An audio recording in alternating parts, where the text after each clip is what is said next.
Recording in progress. Recording stopped.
Recording in progress.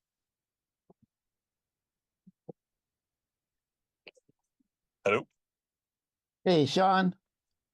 Thank you for joining us. Yes, I'm so sorry about being late, guys. I'm very very sorry about that. It's all good. We're very excited to officially announce that you are returning to the Mets on a 3-year contract. And with that, we'd like to open it up for some questions. And our first question comes from Bill Latson.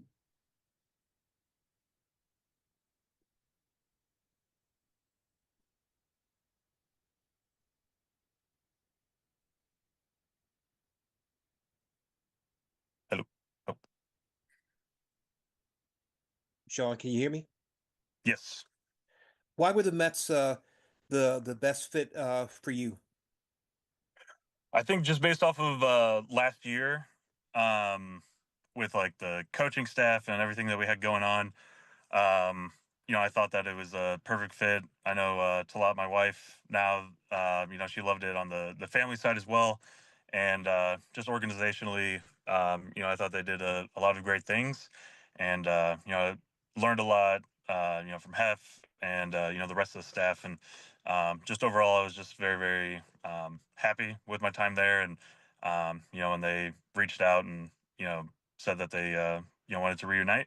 I knew that was kind of like a top priority. So, after talking with Talat, I think we made the right decision, and just super happy to be back. What was the biggest thing you learned from Hef to the point where you had a great second half? I would say learning to be myself, and as far as like pitching coaches go, he kind of allowed me to be um, like myself, and kind of experiment with some things, and just kind of bouncing ideas off of him, and just very like easy to talk to, um, as far as like pitching and pitch design and kind of like all these different things that have to go with pitching. Um, he just made everything like super easy, and the rest of the stuff as well. Just have we kind of like every bullpen he was there, and that was where a lot of the work was done. So, he was there through the bad times and the good, and it was very awesome to work with him. Your next question comes from Will Salmon. Hey, Sean, congrats. Thanks for doing this. Was there ever a Wonderful. point where you thought this wouldn't be a possibility of re-signing with the Mets? And also, just how different was this experience in free agency from your previous ones? Um, yeah, I think earlier in the offseason, there was a couple teams that had reached out, and so we talked to them. Obviously nothing came of it, but there was definitely a couple teams that were interested, and I don't think it really made it too far past just kind of like the talking stages. So, um, yeah, as far as that goes, I mean, there was definitely, like I said, a couple teams interested, but the Mets and me and our team kind of, it made sense to come back here, and this free agency was definitely a little bit different. I just think as far as like kind of like the years and stuff that we were looking for was a little more than what we had done the previous 2-3 years. So that was cool, and yeah, it was just other than that, it was kind of the same thing, just kind of waiting for a little bit here, talk to a team or two, and then um, have a week of nothing, and then all of a sudden something comes up, and then we're making a deal. So yeah, I mean, there was like one major thing, but other than that, it was kind of, I would say, the same as last couple of years. Your next question comes from Dan Martin. Hey, Sean, thank you for doing this. The other big news in the off season for you guys was obviously signing Juan Soto. What's it going to be like playing with him? Juan's amazing. I played with him in 22 with the Padres, and when that trade happened, it was the first time I'd been on a team that had made like a huge trade like that. So when we first came over, it was very you could just feel his like his energy and like what he brings to the table, and carried that throughout the rest of the season and the postseason. So we have some history, and I'm just super happy that I he's on my team and I don't have to face him anymore. So it's been I'm very happy that he's here, and I'm excited to watch him do his thing in New York. And obviously, Pete is still out there. He was such a big part of what you did last year. How much are you hoping that the two sides can figure that out? Very much so. I'm whatever happens with Pete. I'm always going to support him, but I would definitely love to have him back on the Mets and be our first baseman. So hopefully we can get that done. And but whatever happens at the end of the day, I'm going to be happy for him either way. So yeah. Your next question is from Laura Albanese. Hey, Sean, congrats. You were talking a little bit about experimentation last year. I know you had worked with Driveline Baseball a couple years ago, and you also made those mid-season tweaks last season. Is there anything that you've been working on or hoping to work on going into this upcoming season? Yeah, I mean, my like changeup, I would say is like kind of just like the biggest thing. Just keeping that thing consistent, and I know it can be great at times, and then at times it's kind of like good. So the more I can just have it be great, I think just the better off I'll be. So, at the end of the day, it's like experimenting is cool, and kind of like what the off season is for is just to try out new things. At the end of the day, I like once season starts and like spring training starts, then I guess you can really like test those kinds of things, and then you kind of get a feel for it if it's like really working, if it feels good. And I'd say at this stage, we're in a really good spot, and I'm excited to try it again against some hitters here soon. And I would say just that. Other than that, just trying to keep things simple and just build off of last year. And also, I saw that you were working out with Pete down in Tampa. Have you guys been working out a lot? Have you been hanging out at all in the off season? Yeah, I mean, we pretty much work out every day. He might show up a little earlier than I do, but usually he's we end up working out around the same time. We haven't got a chance to do anything outside of the field yet, or drive or diesel yet. But I think here soon we will be. So yeah. Your next question is from Ron Blum. Hi, Sean. Happy New Year. You'd mentioned that your wife and you appreciated the family situation, and Juan Soto also cited the family situation as his reason for signing with the Mets. What is it that the Mets are doing that maybe was different from your previous major league stops?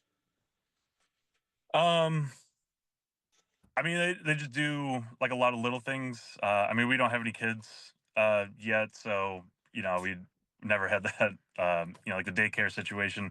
But from what I've seen and been told, like that, like the daycare stuff is really great. Just the way that like the communication between like the wives and the organization has been incredible. I know Talat's said a lot of great things about them. So and they just take care of everything. Like when I'm at the field, it's like if you need tickets or something like that, it's super easy, and they kind of accommodate for that. So at the end of the day, it just kind of like we haven't had any like snags or anything like that. It's just been like I feel like we try to keep things simple, and they've just done above and beyond that, which has been incredible so far. Thank you. Next question is from Abby Mastracco. Hey, Sean, just to clarify, are you going back to Driveline this winter, or are you doing anything different in terms of your off-season prep? No, I'm still going to Driveline. Okay. They just opened up a place out here in Florida. So yeah, just been been going there, and then also Diesel, which is like another place out here in Tampa. And what do you think of some of the other off-season moves that the Mets have made, in particular Frankie Montas? I know that you guys were pretty good friends back in Oakland. Yeah, the signing of Frankie, super excited for that. I love him to death, so I'm very happy to be reuniting with him. And Clay Holmes, I don't know him personally yet, but very excited about that. Obviously, he's got some incredible stuff. So I'm excited to see kind of what we have going on there, and just super excited for them. And I know obviously like Juan and a couple other things. Hopefully, a couple other things happen, but I think overall, we've done an incredible job this offseason, and very excited. Looking forward to this year. What do you think Frankie is going to add to the clubhouse dynamic? he is a funny guy, and yeah, he's definitely very passionate about pitching and competitiveness. Just goes out there and is a dog. So he's I'm looking forward to that, and I mean his stuff's incredible too. So brings all that stuff to the table, and he's just a great human being, great friend. So you got that going as well, and yeah, I'm just very happy that he's on our team now. Thank you. Your next question is from Hector Moquette.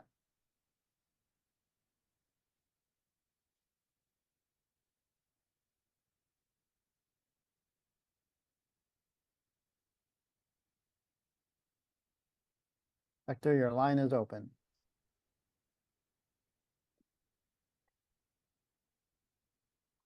Okay, we'll come back. Next question is from Andrew Tretnick. Hey, Sean, congrats and welcome back. I guess my question kind of similarly to Abby, but we saw how close the starting rotation was last year. I mean, do you view yourself maybe in more of a leadership role as one of the guys coming back? And what was it about that unit overall that kind of made it so successful that you can kind of try and carry with you guys into 2025? Yeah, I mean, I wouldn't. I'm not like gonna say I'm like the leader or anything like that. I think it's kind of like a collective, and that's kind of like the strength that we had going on. It wasn't like one singular guy was like the the leader of the group. I feel like we all kind of took, when it was our start day, it was like that was the the day we just passed the torch on to the next guy, and like last year, that's what happened. Like me, Sevi, and Q, making all our starts. Like to me, that's such a cool on a personal level. That's something I always want to do every year is just make every single start, and have a couple teammates do the same thing. Is just a like incredible feeling as far as like a personal goals and like team goals. I feel like when that's happening and you're giving the team just quality innings, you're setting the team up for success. So to have that, I think is kind of like the backbone of what we got going on here. And it's on to the when it's your day to pitch and go out and dominate, and then you give it up to the next guy, and then you just before you know it, season's over, and hopefully you're in a good spot, making the playoffs, and going on a run and stuff like that. So I think that this group can definitely do that, and I'm just trying to help kind of push guys in that direction. Next question is from Joe Pantoro.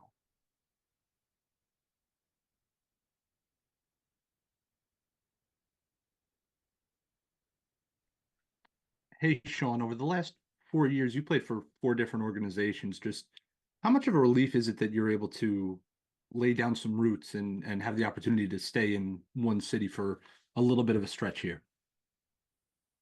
Yeah, I mean it's great. It's fun being on an adventure of seeing new cities, being in different organizations, meeting new friends, stuff like that. And I think at a certain point, it's kind of nice just to, like you said, settle down and have some roots and things like that. So I know me and my wife are very excited for that. Just knowing where we're going to be for the next 3 years, which is incredible, and just so grateful for that. So I think it's a great feeling, and now we actually can plan some things a little bit better, and not just like kind of wander around all the time. So we're definitely looking forward to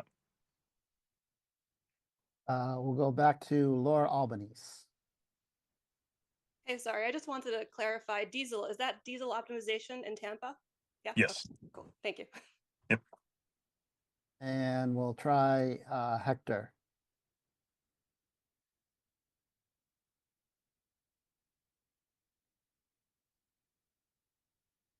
Hector, your line is open.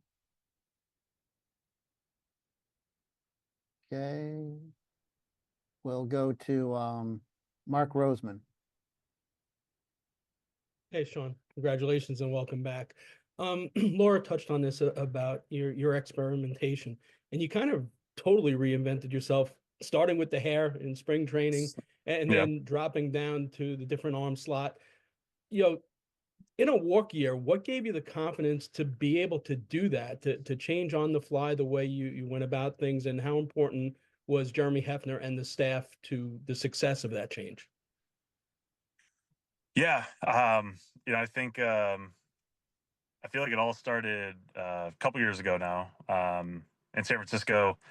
At a certain point, I just kind of stopped um, overthinking, I guess, too much, and just kind of just leaned into um, allowing myself to just do things and like have the confidence that I was doing enough work, I was doing all these things, so I should have the confidence to go out there and throw the ball well, and not be like try to be like perfect with every single little thing, which kind of is its own snowball kind of thing. So that started that year, and then this year it kind of I built off that, and then after a while it kind of I guess it got like a little stale. Like I was happy where I was as far as like the like allowing myself like the confidence to go out there and just throw the ball well.